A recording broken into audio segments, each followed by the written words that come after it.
Bismillahirrahmanirrahim. Assalamualaikum warahmatullahi wabarakatuh.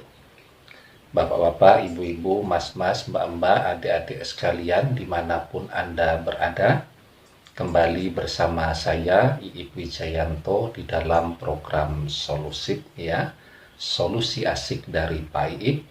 Kita akan membincang, mengupas berbagai serba-serbi persoalan kehidupan ditinjau dari sudut pandang atau perspektif Islam, ya. Baik, saya langsung ke pertanyaan untuk hari ini, ya. Assalamualaikum warahmatullahi wabarakatuh. Waalaikumsalam warahmatullahi wabarakatuh. Ustadz, saya mau tanya, kalau menjelang event-event politik seperti pilkada, mesti banyak postingan yang membahas tentang haramnya seorang wanita menjadi pemimpin. Pertanyaan saya, benarkah demikian? Apakah juga seorang wanita tidak boleh menduduki jabatan, misal sebagai kepala dinas, sebagai kepala instansi, sebagai manajer di sebuah perusahaan, sebagai direktur, atau juga sebagai rektor, dekan di perguruan tinggi, dan lain sebagainya. Mohon penjelasan tentang hadis yang melarang wanita menjadi pemimpin itu. Terima kasih. Ya, jadi memang ini adalah musiman, ya. Jadi itu yang sangat kita sesalkan ketika agama itu dijadikan sebagai alat politik, ya. Jadi misal ketika ada event politik, ada event pilkada, ada calon, misal calon bupati, calon wali kota wanita dan tidak mendapatkan dukungan, nah itu mulailah kemudian mengambil sikap politik dengan menggunakan hadis-hadis tadi, ya. Jadi memang harus kita luruskan, ya.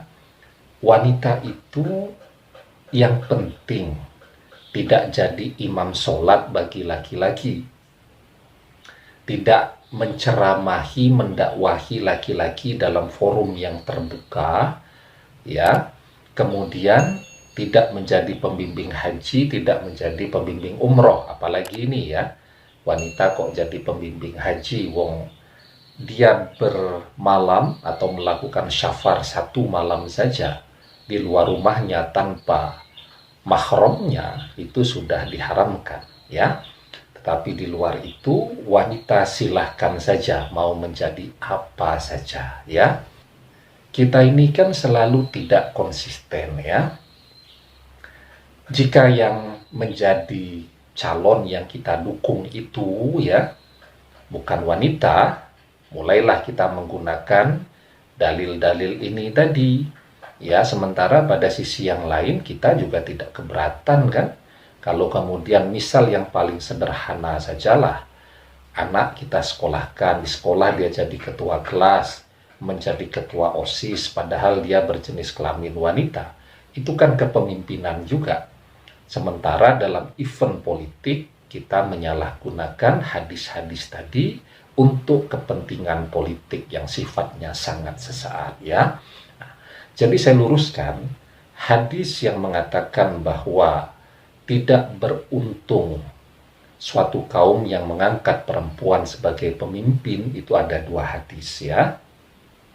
Lafaz hadis yang pertama itu berbunyi, ya, Haddasana Usman bin Khaisam, Haddasana Aufun anil Hasani an Abi Bakrah qala laqad nafa'anillah bi kalimatin sami'tuha min Rasulillah sallallahu alaihi wasallam ayyamal jamal ba'dama kittu an al-haqqa bi ashabil jamali fa uqatila ma'ahum qala lamma balagha Rasulullah sallallahu alaihi wasallam anna ahla farisa qad malaku alaihim binta Kisra qala lan yufliha qaumun walau amrohum ro'ata. Ya, itu lafaz teks hadis yang pertama ya. Nah, lafaz teks hadis yang kedua ya berbunyi akhbarana Muhammad bin Mutsana qala haddatsana Khalid bin Al-Haris qala haddatsana Humaid anil Hasani an Abi Bakrah qala asamanillahu bisyai'in sami'tuhu min Rasulillahi sallallahu alaihi wasallam lamma khalaqa Kisra qala man istakhlafu qala bintahu qala la yufliha qaumun walau amrohumum ro'atan. Jadi hadis ini dua-duanya maknanya sama ya. Terjemah dari hadis yang kedua itu dari Muhammad bin Mutsana, dari Khalid bin Harith, dari Humaid, dari Hasan, dari Abi Bakrah berkata, Allah menjagaku dengan sesuatu yang kudengar dari Rasulullah Shallallahu Alaihi Wasallam ketika kehancuran Kisra. Beliau bersabda, siapa yang menggantikannya, jadi menggantikan Kisra di Persia. Dan mereka menjawab, anak perempuannya. Dan Nabi bersabda, manistakhlafu qala bintahu. Dan kemudian Nabi bersabda, la yufliha qaumun walau amrohumum ro'atan. Tidak akan beruntung suatu kaum. Nah, kaum di sini adalah orang-orang Persia ya, yang menyerahkan urusannya kepada wanita. Jadi kaum di sini harus kita garis bawahi, yakni orang-orang Persia ya, yang saat itu dikuasai oleh Kisra ya, sesuai dengan latar belakang hadis ini ya. Nah, jadi berdasarkan teks hadis, dua hadis yang saya sampaikan ini ya, bahwa kedua-duanya membahas tentang pergantian kepemimpinan di Persia ya. Jadi biasanya tidak kita jelaskan tuh pada bagian atas hadis tadi ya, bahwa yang dibahas pada konteks itu adalah transisi kepemimpinan di Persia ya. Nah, yang kita gunakan cuma bagian akhir dari hadis tadi ya, maka saya katakan penggunaan hadis ini sangat politis ya. Jadi hadis ini membahas tentang proses transisi kepemimpinan Kisra di Persia ya, sehingga peruntukannya ya untuk konteks Kisra di Persia ya. Nah, hadis itu tidak pernah bertentangan dengan Al-Quran. Al-Quran sendiri menyampaikan bahwa kepemimpinan wanita ketika memang dijalankan dengan kapabilitas yang baik dan benar, terbukti sukses juga tidak sedikit. Salah satunya yang disampaikan misal di dalam surat An-Naml ayat yang ke-32 dan 33 ya. Qalat ya ayyuhal mala'u aftuni fi amri ma kuntu qati'atan amran hatta tashhadun. Dia, Bilqis, berkata, wahai para pembesar, berilah aku pertimbangan dalam perkaraku ini. Ya, jadi Bilqis baru menerima surat dari Nabi Sulaiman alaihi salam. Aku tidak pernah memutuskan suatu persoalan sebelum kamu hadir dalam majelisku.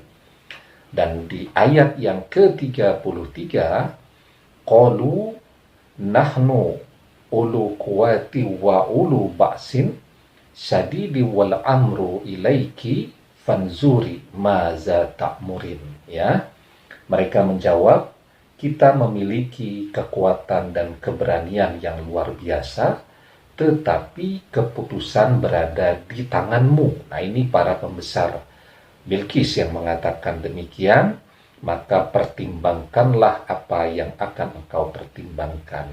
Nah, jadi surat An-Naml ayat 33 ini menunjukkan bahwa negara yang dipimpin oleh Bilqis itu adalah negara yang besar ya. Qalu nahnu ulu quwati wa ulu ba'sin sadidi wal amru ilaiki fanzuri madza ta'murin, ya. Jadi kita memiliki kekuatan dan keberanian yang luar biasa, tetapi keputusan tetap berada di tanganmu. Nah, jadi hadis itu tidak pernah bertentangan dengan ayat. Jadi Al-Quran menjelaskan bahwa wanita menjadi pemimpin dan sukses itu bisa terjadi, ya. Dan hadis dari Rasulullah tadi itu membahas tentang persoalan transisi pergantian kekuasaan di Persia. Dan terbukti yang dikatakan oleh Nabi setelah pergantian dari Kisra, itu Persia mengalami kemunduran.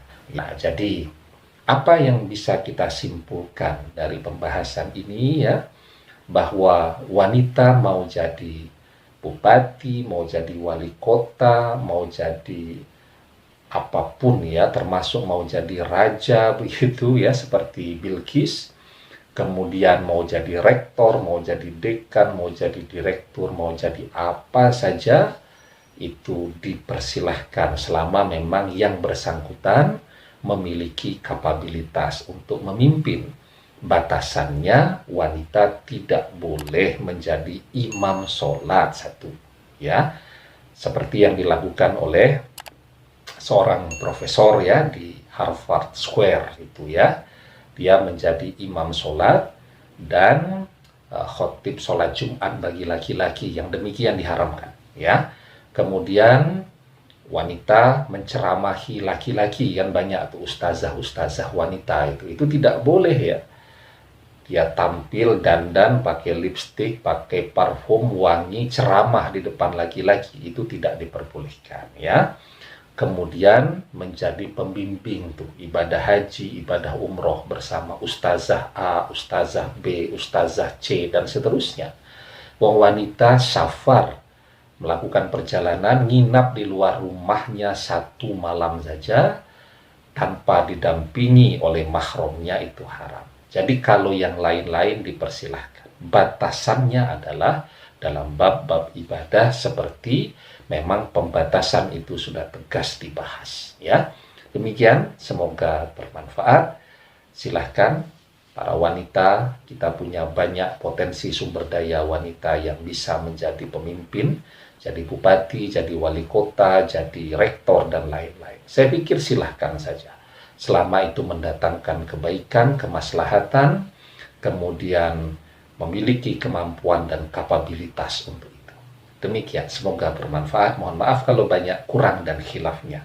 Wallahu a'lam bishawab. Billahi taufiq wal hidayah. Assalamualaikum warahmatullahi wabarakatuh.